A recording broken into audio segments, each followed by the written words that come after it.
All right, are we good now? I can hear you now. There you go. I tell you, man, it feels like a Monday. I don't know what's going on. Oh, well, it's all good. All right, welcome to Dallas-Fort Worth Industrial and Logistics Virtual Summit. I got to thank these sponsors, especially 42 Real Estate, Sparrowhawk, City of Anna, EDC, Prologis, Rubicon, Red News, Paladin. All of you got my microphone working for me, so I appreciate that. RE Journals, I made this pitch just a second ago. I'll do it again. Red News joined a bigger group, RE Journals. We publish 6 publications in 17 states. We'll do over 150 events this year. We're growing fast. We like that Red News is part of the team. We're excited to help build out even better Texas market. If you have connection issues like I just did, there's a reconnect button at the top of your screen. If that doesn't work, do like I just did and close down the browser window, come back in. That usually fixes things. It hasn't happened to me that I've lost my mic, but it's happened to other people. So not the first time the internet's failed us. Chat room on the right. Over here where you found, hey, Todd, I can't hear your microphone. Type your name in there. Say hello to your fellow people online with you. And that's where you're going to ask questions of our panelists. And that's it. This event has been approved for 3 credits of CE by the Texas Real Estate Commission. I'm going to try to get my slides down. Here we go. All right. We're rocking and rolling. So let's start off, gentlemen. Let's go around the horn. We're still waiting on one more, Conrad. He is apparently, his wife's delivering a baby. So when she gets done doing that, we'll get him on the line on his computer. But let's start with Alfredo Gutierrez. How you doing, my man? What are you up to? Tell us where you work, what you're working on, what the latest is over there at Sparrowhawk. Good morning, everybody. I'm Alfredo Gutierrez with Sparrowhawk. We are a merchant industrial investor based in Houston, Texas. Been doing this for, over 30 years now. And we invest throughout the entire country. Texas is where we're based. We are re-looking in Texas. We got a couple deals we're looking at here in Houston, and a couple deals still up in the Midwest, which is where we're very active in. Also in Kansas City, we're looking at a nice little park up there. So I appreciate y'all inviting me this morning. Looking forward to it. Awesome. Let's go to Barrett. Hey, good morning. Barrett Buffkin with ESRP. We're a tenant rep advisory company specializing in end user real estate. Also work with buyers and sellers on the owner, user, and investment side. Working on several projects here locally in Dallas, as well as a couple in the Midwest. I'm actually headed out to DFW shortly after this call to head out to Indianapolis. So thanks for having me and looking forward to the discussion. Indianapolis. Love that city. All right, Steve, you're up. Right? All right. This is Steve Tracy. I'm with CBRE. I help lead the institutional industrial leasing practice for us in North Texas. We're super busy right now and look forward to discussion. Yeah, super busy is a good thing. All right, so I'm going to start with a softball question, but it's been on everybody's mind all through this pandemic. Industrial's killing it. A lot of other people are sucking wind. Apartment industry is probably going to start to feel some pain here now that the unemployment's run out. So industrial is now kind of the darling. What is it that's making industrial hold up? Whoever wants to take that question, go for it. Well, I mean, I think the baseline is industrial was already on a trajectory for success before COVID, but with late adoption of e-commerce for folks that were using it, that are now using it every single day, and just the natural growth of our region for industrial as a distribution hub has really accelerated and augmented where our absorption and again, positive trajectory are going. We're the most migrated to region in the country, and with every body in our major market area requires more industrial space for supply, and that's again accelerated with the COVID thing. So what does this online growth look like? Is it last mile? Is it more warehouse? Is it distribution? What type is it? And is there any manufacturing involved onshore that's being driven by that? The answer is yes. Everything. I was just about to say, I think we're seeing it from our customers on both ends of the spectrum. Yes, that last mile is important, but we have some manufacturers who are moving in from California to open up multiple facilities, not just in Texas, but in DFW as well. different parts of the market just to be able to service, whether it be far west Fort Worth or far east Dallas. So it's across the board. I agree with Steve all the way. Todd, I would echo what they just said. I would also add that it's not all rosy. The light industrial, the smaller users nationwide have had a little bit of stress on them. They're doing better than the other food groups in real estate, but they have had some stress on them. Dallas is sitting perfectly as a regional distribution hub, and so it's not dependent solely on overseas containers or product coming from Mexico. It has a nice mix of industrial that is manufacturing both the big boxes, also the fulfillment boxes, and so it is attracting everything just because where it sits on the map, the center of the country.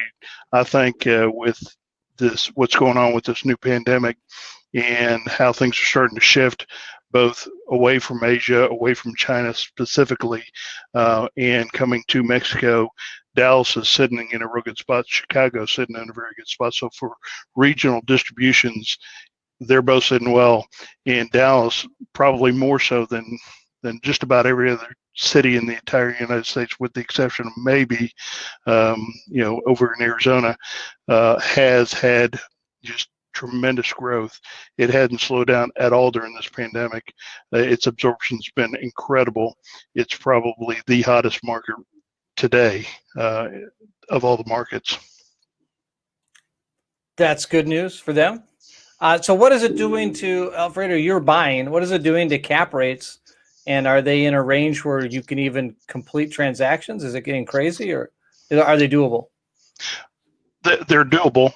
They were doable before going into it. What you saw is a little bit of a pause when we went into the pandemic. So a lot of the portfolios were pulled off the market. A lot of the bigger transactions were pulled off the market. The single tenant Amazon type deal was still trading at aggressive cap rates. You're now seeing over the last 30, maybe 45 days, portfolios coming back into the market. They trended up maybe 40 basis points if they were trading 120 days ago. They're back in line with where cap rates were at the start of the year. And with the Fed policies that have just recently been announced, that we're in for this low inflation period for an extended period of time, at least 2 to 3 years, cap rates are comfortably drifting down and getting lower. And what is causing a strain for buyers is not necessarily the cap rates, it's loan to values, and lenders are not really pushing their loan to value costs.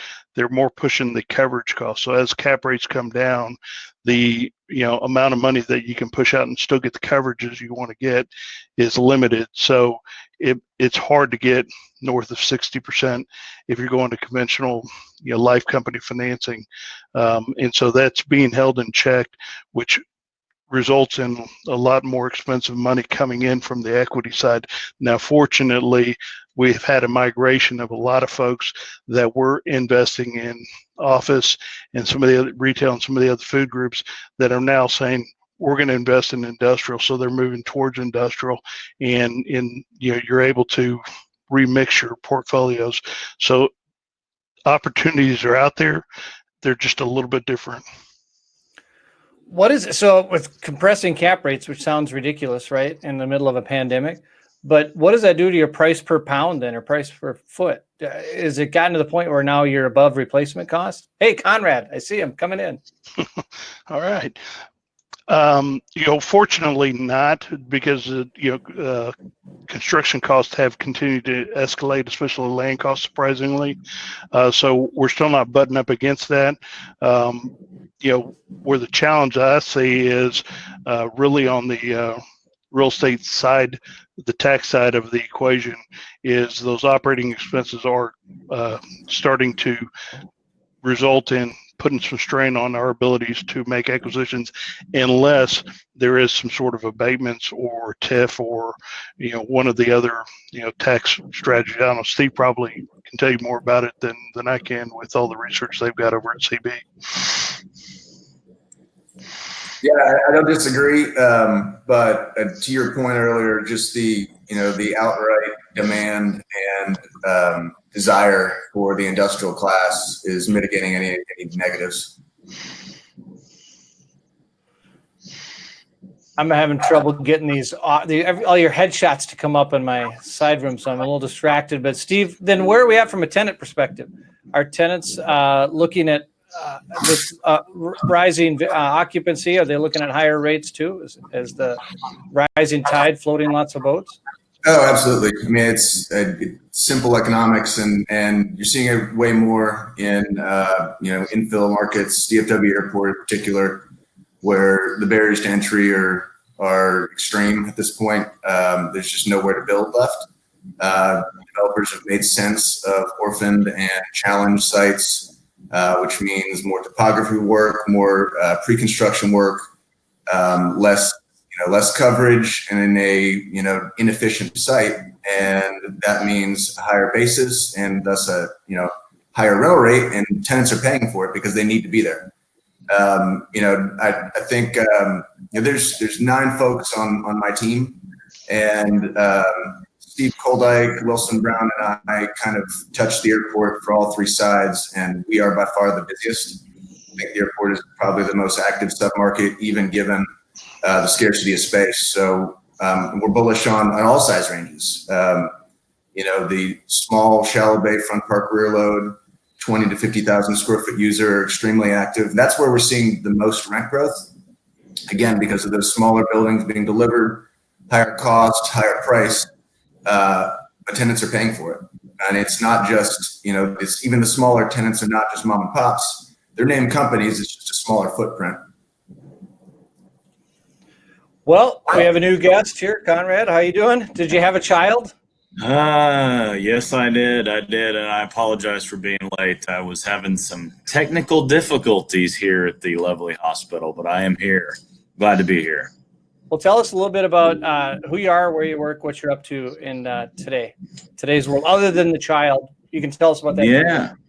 Well, first off, I'm glad that I'm next to my good buddy Steve Tracy over there. Steve and I got in the business probably within about 6 months of each other way back in the day, which is it's crazy to think that was almost 20 years ago now.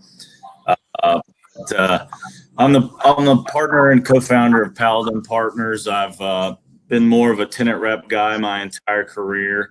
Focus here on the DFW market, but also do a lot of work all across North America. Greg Nelson is my partner. He's been my business partner for about 13 years, and he kind of runs point on all of our project leasing assignments. So that's a little bit about me. All right, let's rock and roll here. Okay, next question. So talking about the Amazon effect, that seems to be what everybody wants to hear about or wants to talk about. That's easy, low-hanging fruit. But what other drivers are out there? Are we seeing onshoring, nearshoring? Are there other things that are pushing it besides just Amazon themselves? Go ahead, and whoever wants to take that. I'll jump in on that one. I think when we had our pre-call, we kind of discussed, I touch a little bit on that. Definitely everybody wants to talk about Amazon, and they've certainly changed the world. Steve can attest that got in the business 20 years ago, people, kind of laughed at him and I for being in industrial, and we'd never make any money, need to be an office or a retail broker. And, industrial just seemed to fit me better. And it's funny how the ugly duckling's really grown into the white swan over the last decade. And we have Amazon to thank for a lot of that. They've changed the world in e-commerce. Pre-COVID, we were running at about e-commerce only accounted for about 11% of the total retail sales across North America or America.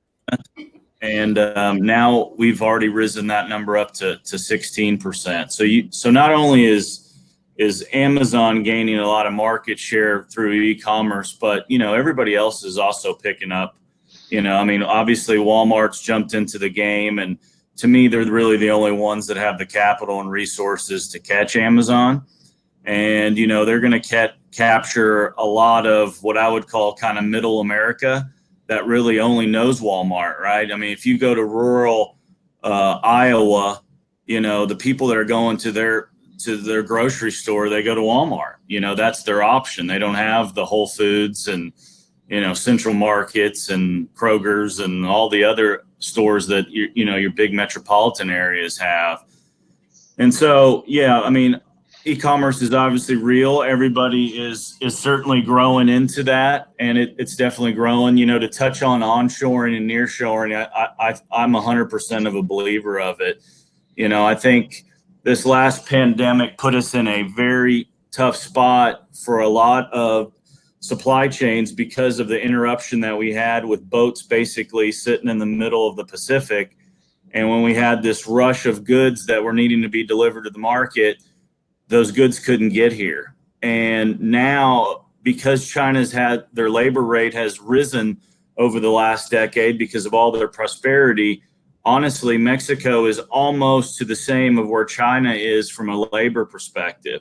So when you factor in the logistics savings that you can have by having your manufacturing in Reynosa or Nuevo Laredo or Juarez, and then within a day's truck drive, that product can be, I'm bullish on DFW because I know I've done deals down in Reynosa over my career and Matamoros that most of those manufacturers have their final distribution center here in the DFW market.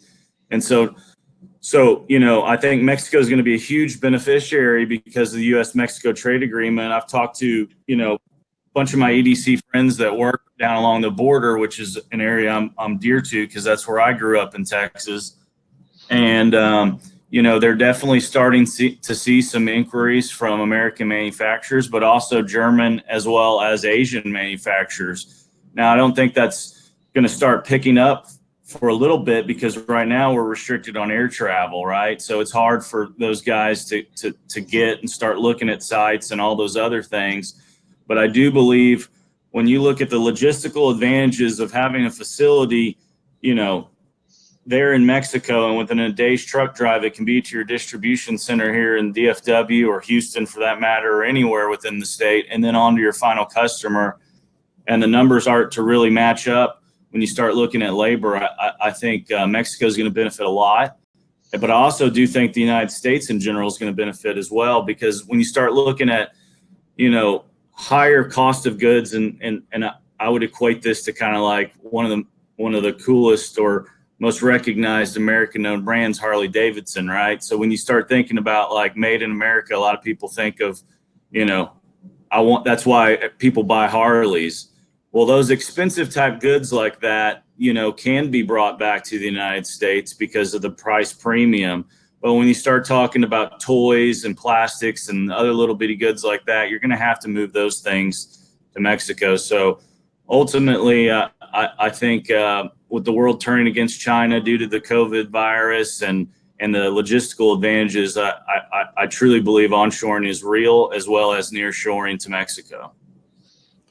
Yeah, I've heard the same things. I like it. So we've kind of established now rising tide in industrial in the whole Texas market, right? So if we've got manufacturers coming to town, we've got logistics bumping up, we've got Amazon pushing everything up. What are the challenges, Barrett and Steve, for your tenants? What are the challenges in logistics they're facing today? Go ahead, Barrett. I think the main challenge right now is being able to, if you're in the market right now during the pandemic, you truly are a need to be in the market. You're no longer going out to the market just to find a stalking horse to do negotiate your landlord. What we're finding is these transactions, while they need to move quicker, there is a lack of product out there to be able to go find that perfect solution for them. And if you're going to go pay higher rents in the airport submarket, for example, Steve, we want to make sure that that's not going to just be a 5 or 7 year solution, that you're able to have a long-term home. So all the data and analytics that goes into making that decision and having it not just be a 5-year or 3-year decision, but having it be a 7 or 10-year decision in a rapidly changing world that we're in is the big challenge right now. And how the data that you have, 12 months, 24 months, 36 months ago feeds into that, and how you're able to project that forward to make sure you're making the right decision in a building that, let's say 5 years ago, you were paying $5 a foot. Now you're paying $7.50 a foot. So that's the key thing that I think we focus on and are helping our clients through at the moment. Yeah, and to add to that, I mean, in terms of challenges, and this has been an ongoing issue with large-scale industrial users for years, especially here in North Texas, is accessibility and retention of quality labor. The COVID crisis has eased that pain just a little bit with some slipping of employment, but across the country, North Texas has remained one of the most stable markets for employment and lost the fewest amount of jobs of any major market. So you're seeing a lot of these, particularly e-commerce groups that have a dense employee population that are constantly cycling through employees, whether they be lured away by another large-scale e-commerce user that might have a more comfortable work environment, which is another rabbit hole we go down in terms of what infrastructure users are putting in place to keep employees happy. We're seeing way more 100% HVAC uses than we ever have, and it's just an exponential effect year over year. And it's not because of product sensitivity; it's to make a more comfortable work environment in Texas. But again, the accessibility to that labor is moving tenants that can go farther out in the ring of our market to intercept the labor that's coming into the market. The Terrells, Forneys, Midlothians, Denton, and to get in a position where someone would be driving an hour into work every day, allowing them to drive 30 minutes. So if you can get in that outer ring and still function and intercept that labor, that's been a motivating factor for sure. I would agree with that, Steve. We're seeing more and more clients, not after 2 or 3 turns of an LOI, but day one say, "Hey, where is my labor force? This is the jobs I need. Go find me where I can keep this labor sustainable throughout my lease term." So I completely agree with that. So where is that? I got a question in the chat room about the airport, but what are the submarkets that have the facilities and things that your tenants are looking for? So I think number one is North Fort Worth Alliance and South Fort Worth.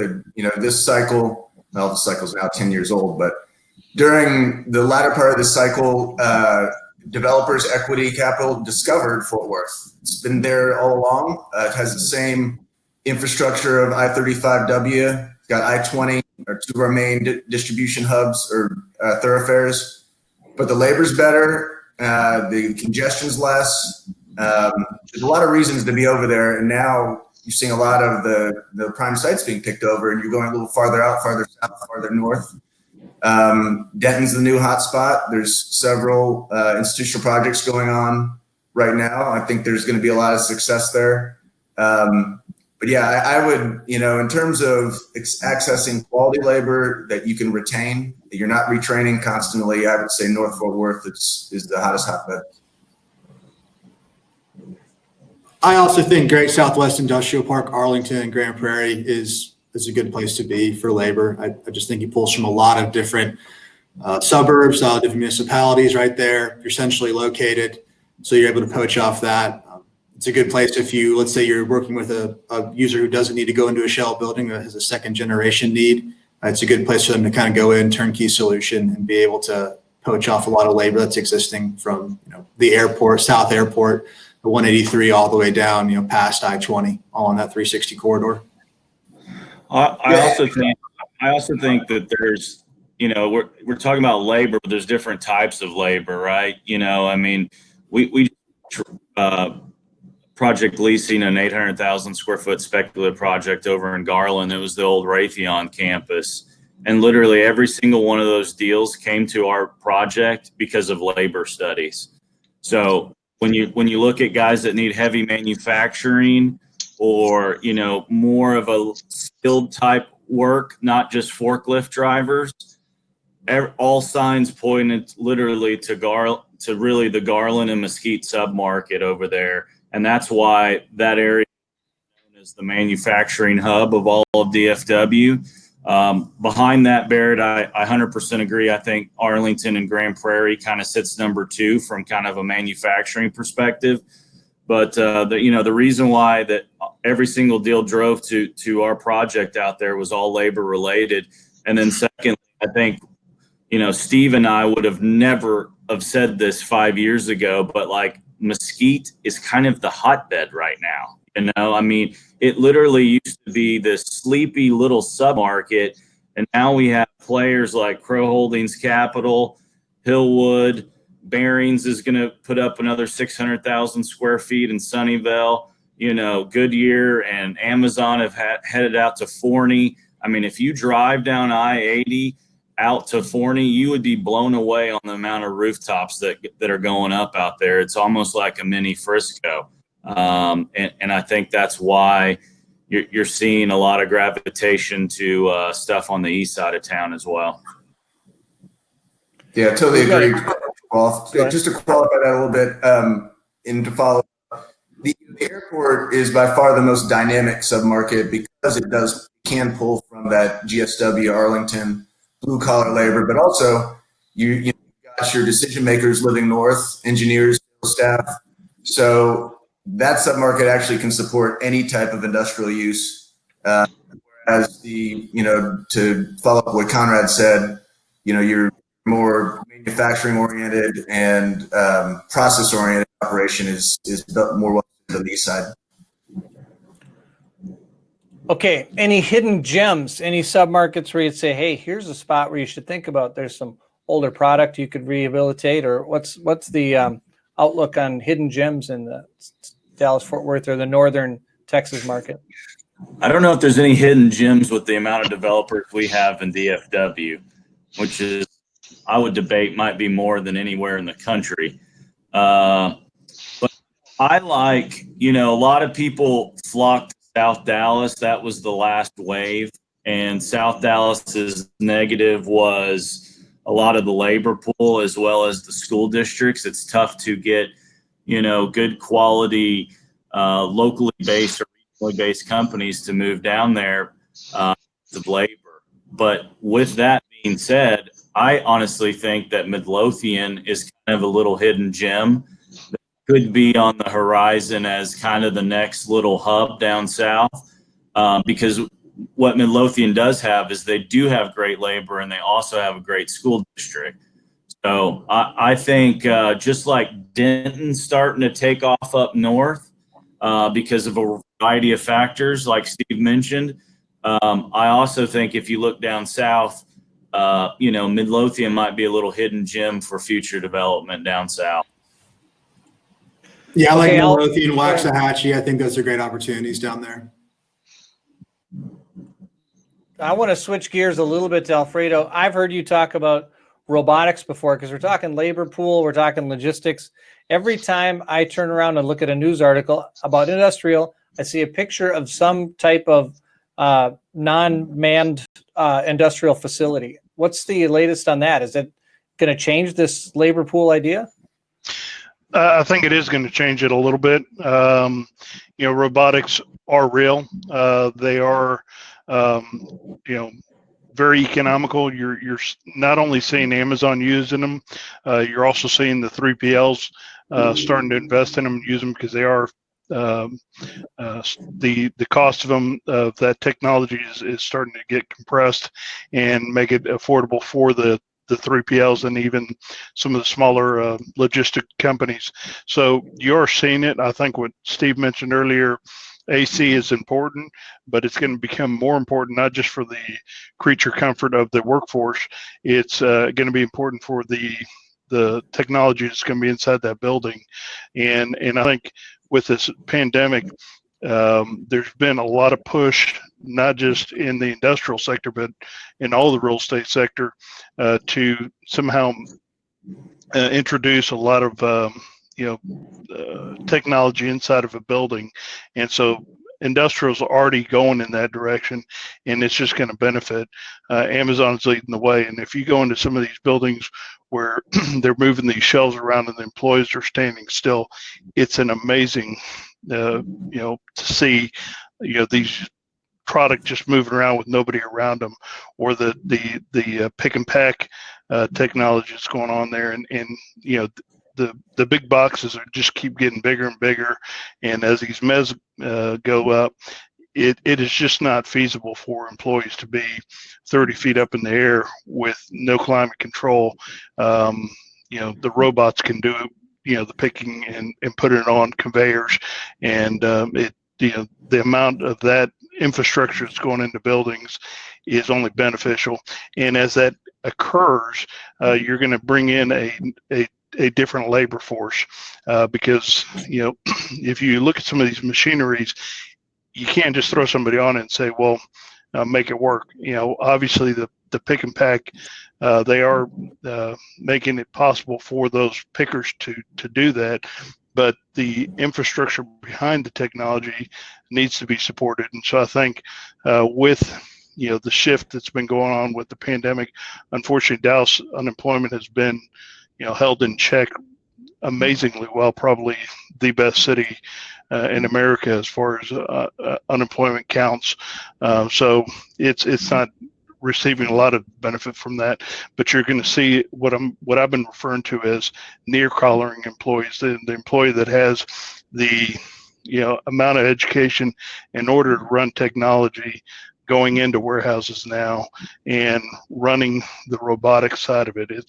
It is here to stay. It's going to grow, and I think that will relieve some of the pressure on it. But if you're a fulfillment facility, you still need employees, and you still need the parking lot, and you still need all the stuff that comes with the fulfillment facility. I suppose you still got to have somebody there for the robots. I saw an interesting news show, I think it was a year or two ago, Alfredo, where they were reversing the robotics. So there was a picker, a human being, following the orders of technology where to go get stuff, right? So it was the humans were the machines in such a sense. So it is kind of fun to watch it evolve. But so you gentlemen that are tenant reps, maybe go to Barrett. Are you seeing your tenants ask for different types of facilities or accommodations or things to allow for them to use robotics? I think it comes up in conversation. Ultimately, at the end of the day, I don't think we're there yet on a massive scale. So they focus more predominantly on, hey, where are the bodies that can do this job?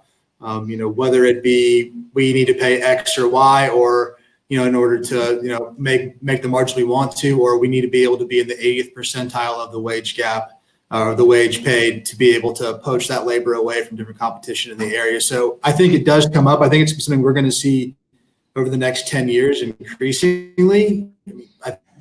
The stat that sticks out to me is that e-commerce sales are going to double in the next 5 years. I just don't know if there's enough bodies who are going to want to work in those warehouses. And if you're going to have that kind of volume, then you're going to have to be able to leverage robotics and technology just to simply get those packages at the door and, have Conrad have diapers being delivered to his house within 24 hours, Well, to follow that up, and something that Conrad said earlier and what you just said, Barrett, struck me. Our investment sales group puts a lot of time into analyzing what is the long-term effect of the e-commerce use, not just before COVID and since COVID. And there's a direct correlation for every $1 billion in e-commerce spend across the country. That equates to about 1.5 million square feet of new industrial demand, and that is in complete new addition to what is already being demanded by the industrial community. So it's an exponential effect in terms of market drivers, not just North Texas, but across the country for every dollar spent. Well, that and this pandemic honestly put us, they captured a whole new segment of e-commerce buyers. My parents are a perfect example. The people that are in their 60s, 70s, and 80s never bought online because they just weren't sophisticated enough, or not sophisticated is probably not the right word, but just stuck in their old way of doing things. And the pandemic forced them to go to e-commerce. And my folks are a perfect example where, I started calling them during this time and they're like, man, so Amazon, you just order this and, it's on my door in a day or two, and Uber Eats, I can just get whatever restaurant, deliver my meal, within an hour. I'm like, yeah, I've been telling you for 5 years, how awesome this stuff is. And so, you think about that whole segment of the market, talking about growing e-commerce, they just picked up a whole generation of people. Yeah, I think it's also important. And they're realizing how easy it was. It is. I think it's also important to realize that, e-commerce, as far as the industrial sector, if you take the whole pie, is only not even 25% of the square footage nationwide. So we're all sitting here talking about it and talking about the growth there. It's only a small sliver of what's out there. Third-party logistics and general retail repackaging is still the lion's share of the business going on out there. Amazon is getting all the headlines, and they should. They've put darn near 30 million square feet nationwide on the ground in the first half of this year. But you've got Geodis, XPO, FedEx, those guys are all putting millions of square feet on the ground right now. So e-commerce is growing, and it just, to emphasize the impact it's going to have on industrial is extraordinary, considering it's a small sliver of the, quarter of the industrial pie, and it's only 16 to 20%, depending on when you measure your retail sales of retail sales. So this portion of the pie is growing, and that's why we're all talking about it. But it still is a small portion. I got to tell you, Barrett, I've been doing webinars now since April. I feel like I've done 1 billion of them. I haven't heard anybody say double, e-commerce double, because it's already substantial, right? Okay, so how does Dallas deal with that growth? You all said there were developers everywhere. How are we going to keep up? And then what are the terms going to look like? Are rents going to continue to rise because can you build fast enough? And are they building on spec? So what happens as this growth continues in Dallas?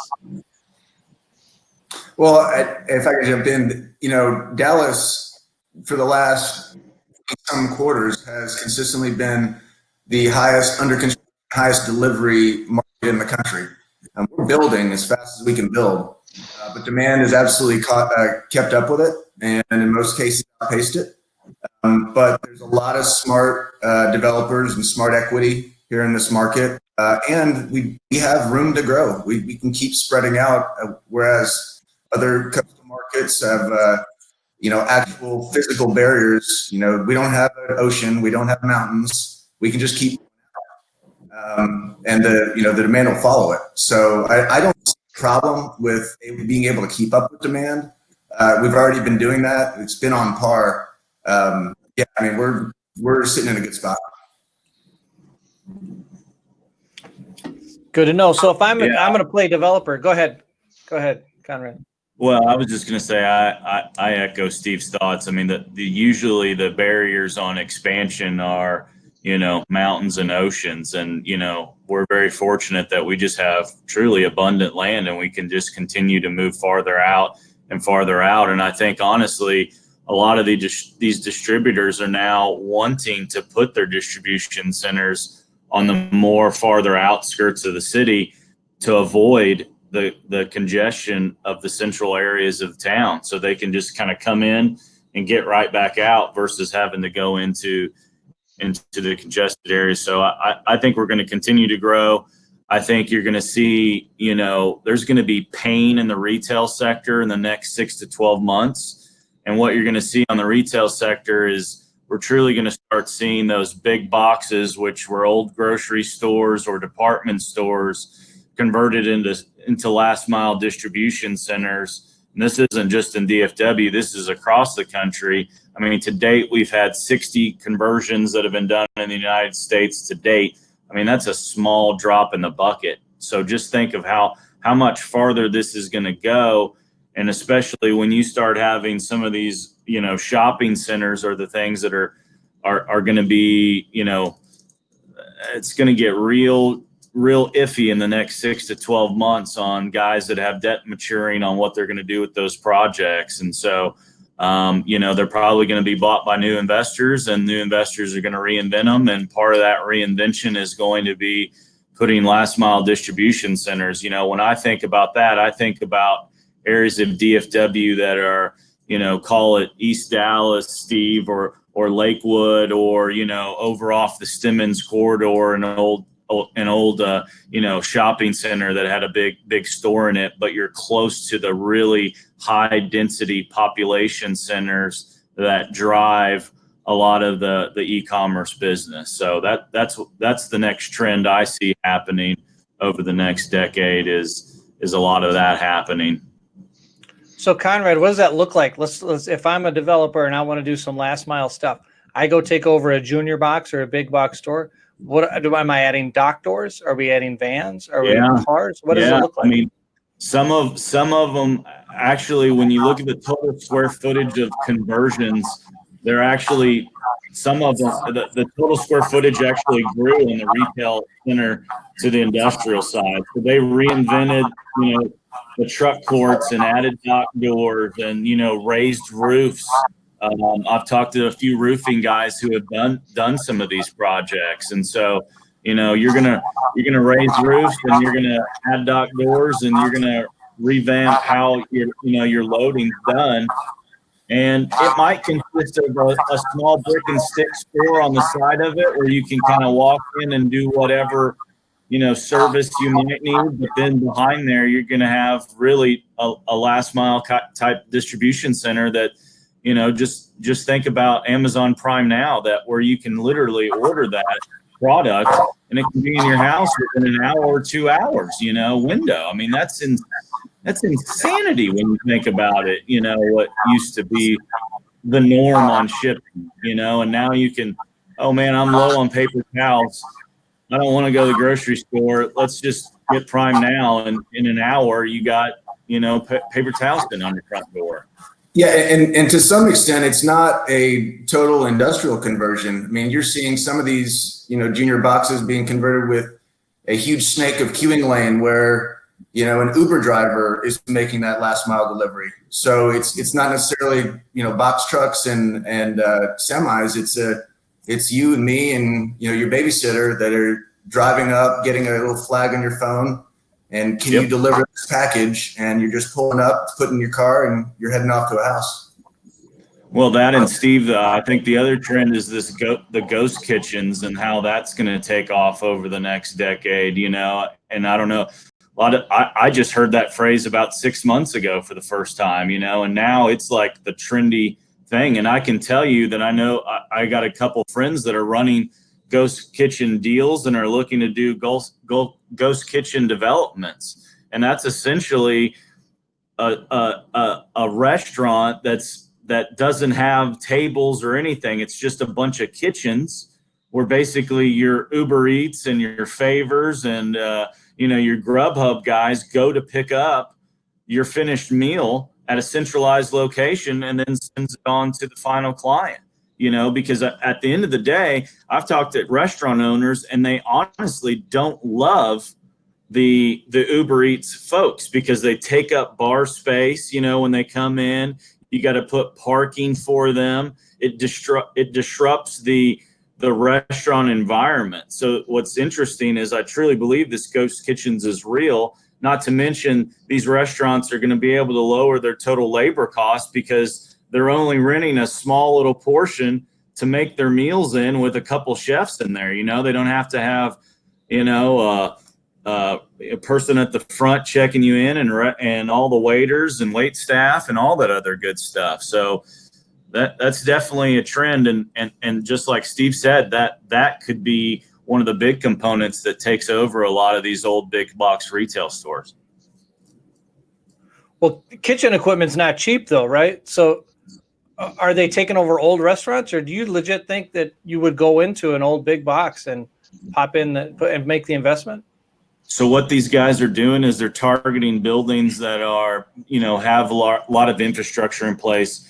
You have the power capacities, if there's grease traps in there or exhaust, systems for the restaurants. But there's also guys, there's developers looking at just taking the infrastructure and kind of putting in floor drains and all those things to make these places as ready as possible to then go lease to all these restaurants, and everybody's just going to have a little portion sitting inside this this area. It's one of the bigger investors behind it, and Uber's out there as well, trying to both get into this game simultaneously. So it's going to be interesting how it unfolds.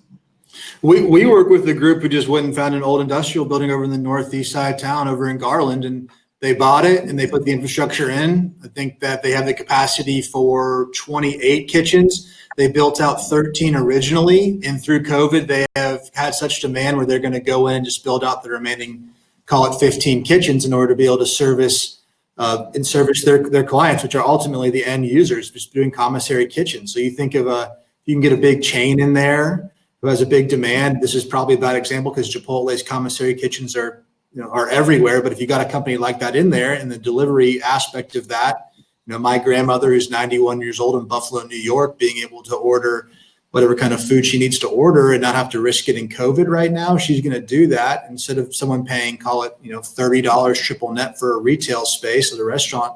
You come in and you pay $10 a foot, or you pay a set number per hour, and you sign a year-long lease for X number of hours per week to be able to fulfill that. I think Conrad's dead on. I think it's going to skyrocket. I talked to a private equity guy over the weekend. They're looking at investing in this, and they've specialized in food type uses. Historically speaking, they've backed restaurant concepts throughout the United States, but they're shifting more towards, hey, well, how can we do that direct to consumer model, but on the restaurant/retail side of things to make it successful. And if you can get in and save the $500,000 to build out your own kitchen and save the hundreds of thousands of dollars a year in rent, but still be able to capture a large audience with your delivery direct to consumer, you don't have to pay the delivery driver. That's done third party. I think it's a home run. All right. I got to ask the question though. Have you ordered from Uber Eats? Oh, I order from Uber Eats all the time. Oh, and I hate cold food.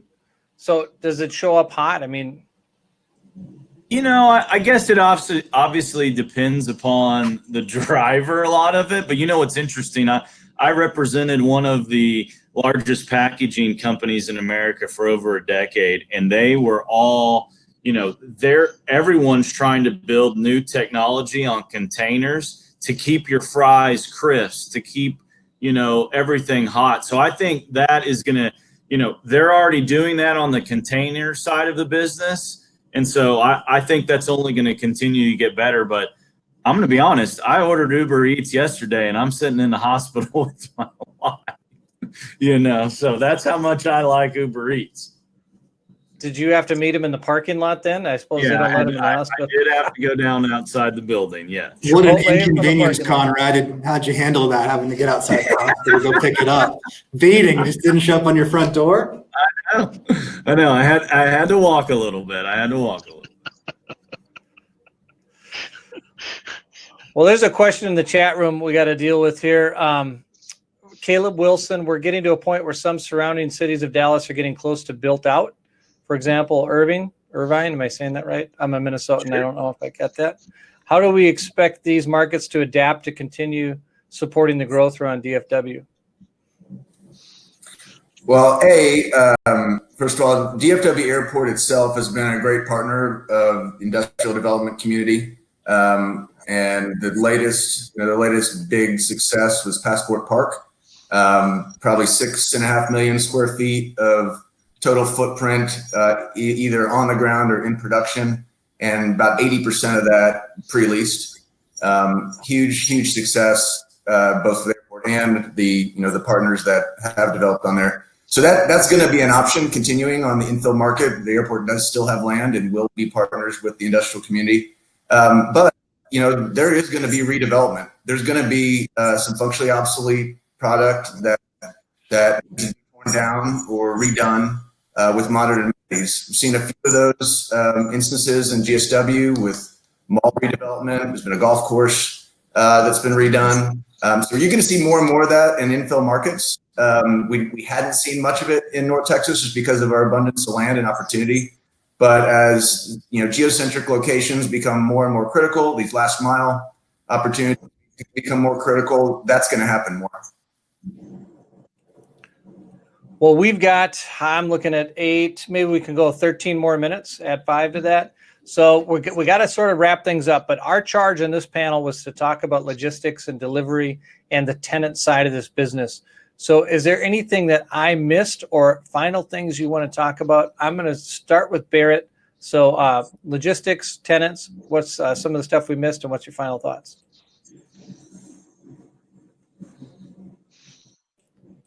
Pop your mic on there. No, thank you. Start over. I think from my perspective, I think what we're seeing a lot on the tenant side of things is how can we reach those direct to consumer, or how can those companies that have direct to consumer deliveries really maximize their footprint, maximize their labor force, and be sure they're getting things in a timely fashion. We're all spoiled by the fact that my wife texted me right before this call and said, "Hey, we're out of formula. Can you order some more?" For our 5-month-old, I'm going to swipe in a cart on Amazon and just hit the order that I have, and it's going to deliver directly to it. So from a logistics perspective, the customer is no longer a brick and mortar store. It's your front doorstep. So how are we going to adapt their footprint to be able to maximize, maybe it's 2 smaller locations or 1 bomber if they can find it kind of centrally located to be able to hit the 100, 200 orders they have to fulfill that day. So I think that's going to be the driving factor, that direct-to-consumer touch point for most of our customers who do that. And then how do they balance that with still supporting that brick-and-mortar retail component that they do have? I think about the pet food store. Yeah, I'm going to order pet food online, but there's a lot of times where my wife just wants to swing by and buy it for our beagle, or she tells me to go do it on the way home. So how can you have that balance to where you're hitting those heavy populated areas throughout an MSA, but still be able to fill those across a 1 or 2 day zone coverage, and how that comfortable line goes from a labor and cost of real estate perspective. So Barrett, is that mostly a new location find for your client, or are they rehabbing their current facilities?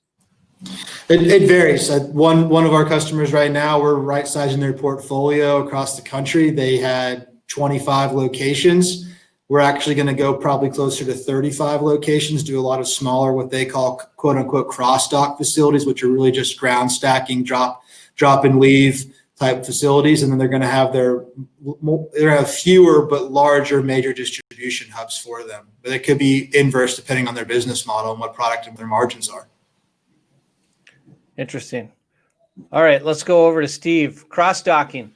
Is that the trend you're looking at too, or what are the tenants looking for? What's the 3PL update that we missed, or do you want to follow up with or finish with? I mean, I think this is something that everybody on this call probably knows, but less coverage, more car parking footprint, more trailer parking footprint, securitization, autonomy of operation. Once you get past the 400,000 square foot user, typically they like to be in their own building, control access, ingress, egress. But just, the coverage ratio on a site for a big distribution center is much less than it was 15 years ago. And it's because the count is more dense and you need to be able to store more trailers. Alfredo, what do you want to finish up with? I'd echo what Stephen Conrad had said. Barrett had said earlier, and as well as I think we haven't touched on it at all. We've touched on some great stuff. Reverse logistics. Reverse logistics is going to start to become a little bit more critical as e-commerce continues to grow. Return items are increasing, and the retailers are having to figure out how to do that. That's got to be in a facility close to populations. So you have the last miles coming in looking for product close to populations, and the return items looking for something close to populations. I think it's going to be a hybrid, retail and industrial working hand in glove with each other. They need to help each other out. I mean, as I mentioned earlier, retail is still about 40% of industrial product that's being stored in a warehouse going to a retail center to be sold to the public. So, they're going to be working together somehow. So how you get a mix of that, whether it's the bricks and mortars, whether it's a facility where you can go look at. I mean, Amazon is opening up retail sites right now. So that tells me that retail's not dead. It's just changing, and it's going to be blending in its business cycles with industrial. So I think that's what we're going to be seeing. Alfredo, you bring up an interesting point with the reverse logistics. Anecdotally, we're finishing up a home renovation, and we ordered a new bev fridge for our bar area, and it wasn't cheap, but it wasn't the right one. So we called the online retailer and said, "Hey, look, you sent us the wrong one. What do we do with this?" And they said, "Keep it. We'll send you a new one." They don't have anywhere to put it. So it's incredible. So my wife sold it on Park Cities Online. I've had the same thing happen. I got the wrong chair and got a free chair out of the deal. Now I have a chair in my garage. I don't know what to do with it.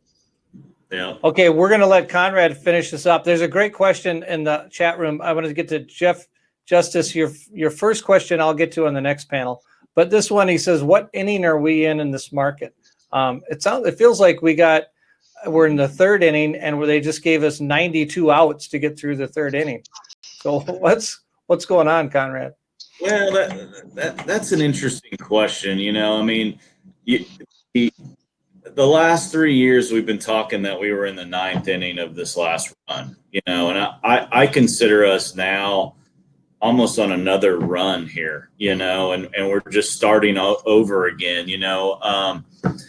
I'm just extremely bullish on Dallas-Fort Worth. Literally, I think it's the most dynamic business climate in the entire world. And I mean that, I think when you look at all the factors of wanting to do business anywhere on this planet, all signs point to DFW. We have the greatest, one of the greatest airports in the world. We are in a central time zone. We're on I-20, which goes from both coasts. We have, great labor, low taxes, cost of living's extremely low. There is a reason why there's been mass exodus out of California as well as the East Coast to move corporate headquarters to DFW. And that was only the beginning. The pandemic is going to fuel even more growth to this market due to all those factors that I just laid out to you guys. I mean, there has been an exodus of companies that have been moving here over the last decade. It's in the thousands that have exited California. And now what you're seeing is not only are the companies leaving, but also the people are leaving. They are fleeing crime, homelessness, extremely high taxes, cost of living, regulations just over the top. I mean, when you look at how long it takes to permit a job for new speculative development in DFW, you're talking weeks. When you ask somebody to go do that same job in California or New Jersey, you're talking years. So that right there is just the whole pro-business, great leadership at the top of our state that, is so active in attracting companies here. But, I'll leave it with this. If you're fleeing those states that have been destroyed by other businesses, don't bring them to our state, because you've seen what's happened in other areas of the country. And we certainly don't. We want to see our state continue to thrive and not go the opposite direction. Leave your politics at home if you're coming from Cali. I said on my show yesterday, the number of license plates I've heard are Tesla's driving around Texas with California plates has grown dramatically. And Utah, I believe, in Montana. I'll tell you this. I'm very active on LinkedIn, and for anybody that's online, please connect with me. But I made a post a couple weeks ago that was basically called "Don't California My Texas," and it talked about leave the policies behind, but we're more than welcome to welcome you with open arms. That's why we're a successful state. We're a hardworking state that takes great pride in what we do here. But, that was literally, I think I had almost 50,000 views of that post. That's how much traction that post alone got on LinkedIn. So I would say 99.8% of it was all positive. There's a lot of Californians that commented and sent me personal messages about, we're fed up. I left, and trust me, I'm seeing what policy did to my state. I'll definitely not going to do it here. Hear you there. That you brought up a good point. Thanks, Conrad. I've been putting everybody's picture and a link to link with them on LinkedIn underneath of it in the offers section. So it's covering up your chat room. Hopefully you're seeing it. I'm going to run through and get everybody else's links on there. But I want to throw out one last question. We've got 2 or 3 minutes from the audience. The question is from Becky McCord. Outside of last mile facilities, what factors will send tenants out to smaller markets like Tyler? Anybody want to take that?